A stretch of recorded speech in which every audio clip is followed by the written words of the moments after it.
Hari ni orang sibuk kerja, nak berjaya, nak kaya dan sebagainya. Ingat, kejayaan kita diukur sejauh mana kita sempurnakan solat kita.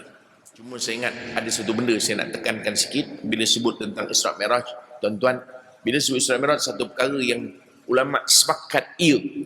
Kisah-kisah dalam Isra' Mi'raj, ada sebagian-sebagian kisah ulama berbeza pandangan.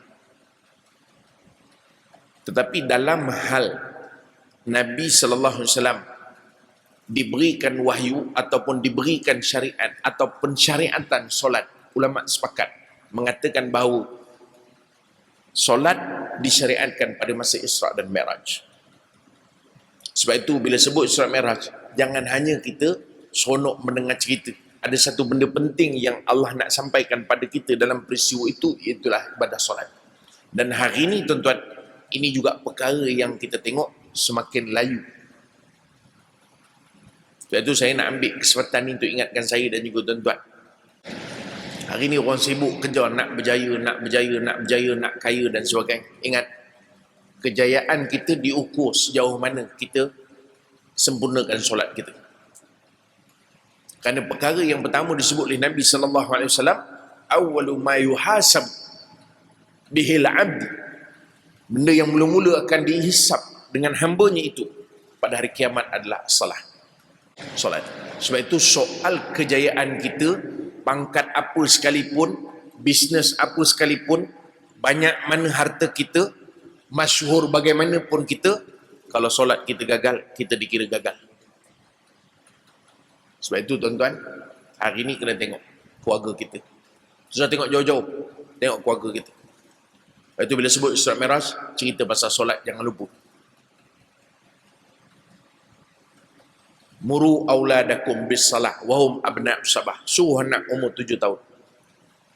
Ni yang muda-muda yang baru kahwin, anak 7 tahun, suruh. Jangan pukul dulu. Wadribuhum wahum abna' washad. Pukul bila umur 10 tahun.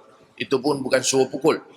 Kata para ulama, nak menunjukkan jarak masa yang panjang untuk mendidik anak-anak. Jadi sebab itu, solat. Pergi ke masjid, jangan kita saja ajak anak-anak. Nah, ini juga pesanan pada saya jugalah. Saya pergi ke masjid, anak kat rumah. Sebab itu kita kena pastikan anak kita. Sebab kalau dia nak ngikut saya ke mana Kulu Kilir, takut dia tak larat pula. Jadi sebab itu pastikan datang ke masjid sama. Lagi-lagi anak laki-laki kita. Tuan-tuan, Isra' Mi'raj kita percaya bereal. Kenapa peristiwa solat yang berlaku pada peristiwa Isra' Mi'raj kita tak ambil berat? Ini juga satu perkara yang menjadi masalah dalam masyarakat kita hari ini. Sebab itu tuan-tuan, isyarat daripada Isra' Mi'raj, pertama soal keimanan kepada Allah Ta'ala, yang kedua soal ibadah solat. Perbaiki solat kita. Ingat, benda yang mula-mula akan dihisap besok adalah solat.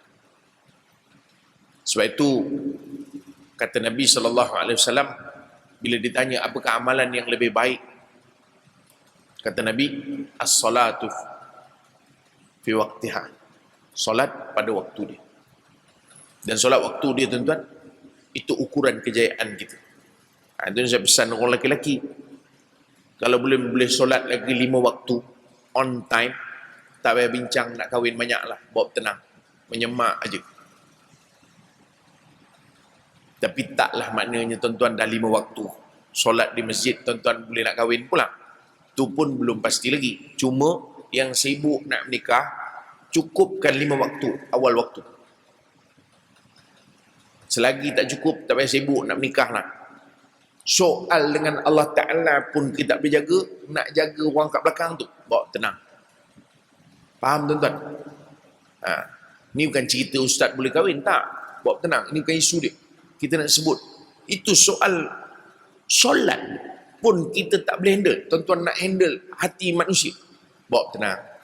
Yang boleh handle hati manusia Allah Ta'ala. Sebab itu jaga Allah Ta'ala, baru boleh jaga dia. Okey, dapat dah clue malam ni untuk kahwin seorang lagi. Ramailah mimpi besok kahwin tu. Mimpi subuh tak datang, baik tak payah. Mudah-mudahan pada zaman yang mencabar ni, lebih-lebih lagi dalam nak mendidik, nak menguruskan keluarga, kita pastikan anak-anak kita sentiasa dititik beratkan dengan solat.